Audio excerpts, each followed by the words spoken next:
Fox 61 News at 6 starts now. Right now at 6, a weather watch alert tonight. We have live team coverage tracking rain and wind across the state. And a triple shooting at a convenience store. His mindset is not what you see in this door, okay? That is not who he is. The concerns from residents about the rise in crime in the area. Plus, the urgent search continues for the Naugatuck man accused of killing his baby girl. The new information being released by police in hopes of making an arrest. And the campaign trail already heating up in the capital city. Hartford is in need of a mayor who's going to focus all of his time, energy, effort, and attention on being the mayor of Hartford. I submit to you that I am that guy. The new candidate announcement as the spot for mayor opens up. They're making their mark in Thomaston. And how far can that take you? I'm Jim Altman. We'll tell you coming up on the Fox 61 News. Well, tonight we're following a weather watch alert. Thanks for joining us here on the news at 6. I'm Ben Goldman. And I'm Jen Bernstein. Heavy rain, downpours, and strong wind gusts will continue tonight, and we are already seeing thousands of power outages statewide. And you can expect a messy commute if you're heading out on the roads right now. We are under a weather watch alert tonight. That rain and the wind across the state, no matter where you are. We begin our team coverage with meteorologist Ryan Breton. Hi, Ryan. Hi, Jen and Ben. Rain and wind are the two impacts, as you mentioned, and we only have a few more hours to go. This is a very quick hitting system, but just coming at a tough time, right in the middle of the evening commute. The rain has started to lighten up in parts of western Connecticut, but clearly you can see the heaviest of the rain shown by the yellows and oranges here in eastern Connecticut. It's pouring in just about all of New London and Windham counties at the moment. In the New Haven area, we have one more downpour that's coming right through town now, basically paralleling 91, raining in New Haven pretty hard, North Haven over to Wallingford as well. But on the other side of the county, up toward Waterbury, it actually starts to lighten up a little bit. Hartford area, it's pouring east of the river, but starting to lighten up to the west of the river. And that's a sign of things to come as the heaviest rain is shifting to the east. A wind advisory is up till 9 o'clock. Isolated power outages pretty much reported across the state, and there may still be a few more, especially in eastern areas. We're still gusting to 44 miles per hour in Groton with a wind coming in out of the south and southwest. But look at what's happening in western Connecticut. The wind starting to change direction. When that happens, the temperatures will start dropping and the winds won't be quite as strong. It is warm out there right now, 60 degrees in Groton, but it doesn't last. By tomorrow morning, we will be down in the 30s with a chilly wind kicking up across the state. So if you're headed out over the next couple of hours, the rain and the wind will continue through about 8 o'clock, and then things will get much better. I'll be back to look at our next chance for rain coming up in just a few minutes. Ryan, thank you. Taking a look at the latest power outages across the state. Right now, there are more than 16,000 Eversource customers in the dark, with Glastonbury and New Britain seeing the highest number of outages right now. And there are just over 1,000 United Illuminating customers without power as well. The shoreline getting hit hard by that heavy rain and wind. Yeah, that's where we find Fox 61's Carmen Chow, who joins us live by Cozy Beach in East Haven. And Carmen, I know you tweeted a little while ago that the winds were whipping down there. Yeah, Ben and Jen, the winds are really whipping. I thought I almost got blown away, but as you can see, that didn't happen. I'm still standing here. But an hour ago, we were really just dealing with those strong wind gusts. Now we're not just dealing with those strong wind gusts. We're dealing with a combination of heavy rain and strong wind gusts. And that's pretty much how it's been down here. It's been very on and off all day. Earlier, it wasn't too bad. As you can see now, things have really picked up. But regardless of what happens, crews say they are ready to be on standby. Extremely strong wind gusts picking up by the hour, whipping winds creating large waves right next to these homes on Cozy Beach. Several of these homes are high off the ground to avoid flooding on days like today. Anytime you have winds that are expected to be along the coast, 55-mile-an-hour gusts, that's a concern. Rick Fontana, the director of emergency operations in New Haven, says this monitor allows him to look at the forecast 15 days in advance.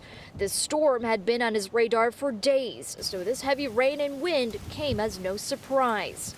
We've got crews that are on standby. We have not only crews that will have barriers and over-the-road signage for areas that may flood. but we also have tree crews that are on standby who are ready to go in a moment's notice. Fontana says the good news, a lot of trees do not have leaves on them anymore, which lessens the weight. But the bad news, a diseased tree with no leaves can be just as prone to falling. 20 crews with United Illuminating were prepping their trucks all morning and afternoon, getting ready to respond. The trees will be the problem. Our infrastructure will be able to withstand, the winds that we expect to see tonight. Trees falling on our infrastructure will cause the outages. We have programs in place to deal with that. Eve says he expects to lose up to 3% of their customers for power. If your lights go out, please be aware of where the down wires are and stay away from them. Our crews will be out working through the night, so if you see them on the road, please pay attention to your driving, give them space, and slow down. Now, the last I checked, the United Illuminating outage map so far, there's only been one outage so far, but of course that can change throughout the night. But if you do experience an outage, you are advised to report it on the United Illuminating website. I'm live in East Haven, Carmen Chow, Fox 61 News. All right, Carmen, thank you. Taking a look at road conditions across the state as well. Fox 61's Gabby Molina live in the storm tracker now. Gabby, tell us where you are. It looks like you're in Middletown and what the roads look like. Hey, Jen and Ben. Yeah, we are in the Middletown area right now, and the roads are still really wet. This rain has just not let up for the past several hours, so you can imagine that it is a very wet commute out here for everyone heading home or heading out tonight. Give yourself some extra time because people are really taking it slower. It is, like I said, very wet out here, and it's also very windy, so you're going to want to give yourself some extra time to really take things slow on the roads. It's not pouring like it was a couple of hours ago, but like I said, the rain has just really been consistently nonstop. So we are starting to see some puddles forming in certain areas, and the wind really starts to pick up at certain points. So keep that in mind as well. We are continuing to keep an eye on road conditions. Let us know if you run into any problems on the Fox 61 News app. You could just use the Near Me feature to let us know. Things are moving. We haven't seen any crashes over the last hour or so that we've been on the roads. So that's some good news. But again, a very wet, maybe slippery commute with some of those wet leaves out on the roads as well. So something to keep in mind. For now, live in the storm tracker in Middletown. Gabby Molina, Fox 61 News. All right, Gabby, thank you. And we're on top of the storm all night long. Download the Fox 61 News app for the latest forecasts, radar, and potential power outages. There you can also watch us live if your power goes out as well. Moving on here, 3 men are in the hospital tonight after they were shot on West Main Street in Waterbury Tuesday. Now, police are still trying to figure out how it happened. Fox 61's New Haven County Bureau reporter Julia LeBlanc joining us now live from the Waterbury Police Department. Julia, what's the latest? Hi, good evening to you both. At last check, Waterbury police say that those 3 men are still in critical condition being treated at area hospitals. Now, they range in ages from 26 to 42 and 43 years old. Now, as police are still looking for answers, we caught up with business owners on West Main Street where this all happened. Along West Main Street in Waterbury, you'll find Amy's hair braiding. It's been here for 2 years now. I guess my mom needed a change, so that's why she came to Waterbury. Maimuna Camara says her mom brought her business to Waterbury after being in the Bronx for 2 decades.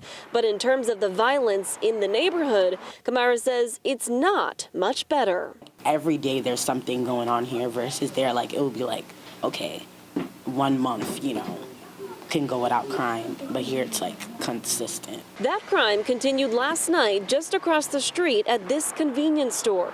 Police say all 3 men who were shot are still in the hospital. Like I said to him last night, this is a wake-up call. Sonny Keeler knows the owner of Otto's convenience store and smoke shop. He says he's stopping by to check on him, and his friend is shaken up. I think it's settling in that he's lucky.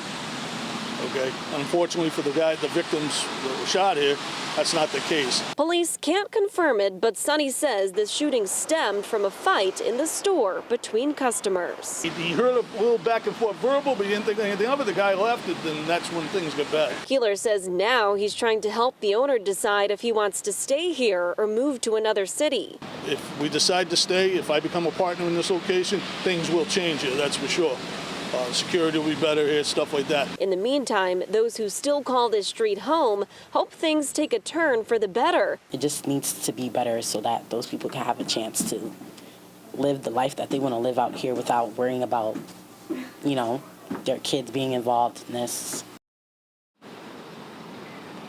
Now, there are still some questions that we have that Waterbury police tell us they're not able to answer because this is still a very active investigation. One of those questions is there even a suspect that they're looking for, or did the shots come from one of those 3 victims now in the hospital? That's a question we're waiting to answer from Waterbury police. Of course, we'll let you know once we learn more. If you know anything, give them a call. We're live here in Waterbury. Julia LeBlanc, Fox 61 News. All right, Julia, thank you. And new at 6, a man has been arrested for allegedly trespassing at a Hartford elementary school. Police say Alexandra Robles asked staff at Sarah J. Rawson to use the bathroom but was denied entry. Robles then allegedly went around the building and entered the school through a door that was temporarily unlocked as cafeteria staff waited for a delivery. The staff then called security, who escorted him off the property. According to records, Robles is registered with the state sex offender registry. Part of the Berlin Turnpike was closed this morning after a crash. Police say a car was driving on the turnpike right near Pawtucket Avenue when it hit a utility pole. The pole was split in half with low-hanging wires, taking out power in the area. The driver was taken to the hospital with minor injuries. The road was shut down for some time as Eversource responded to repair the pole and remove those down wires. Governor Ned Lamont today announcing a new plan for Native American Studies curriculum in Connecticut schools. This model curriculum and curricular resources, once finalized, will include the study of Native American tribes in Connecticut, including northeastern woodland tribes. The new curriculum is expected to be released next June, and officials with the Department of Education have already started meeting with officials from Connecticut tribes to develop standards for the curriculum.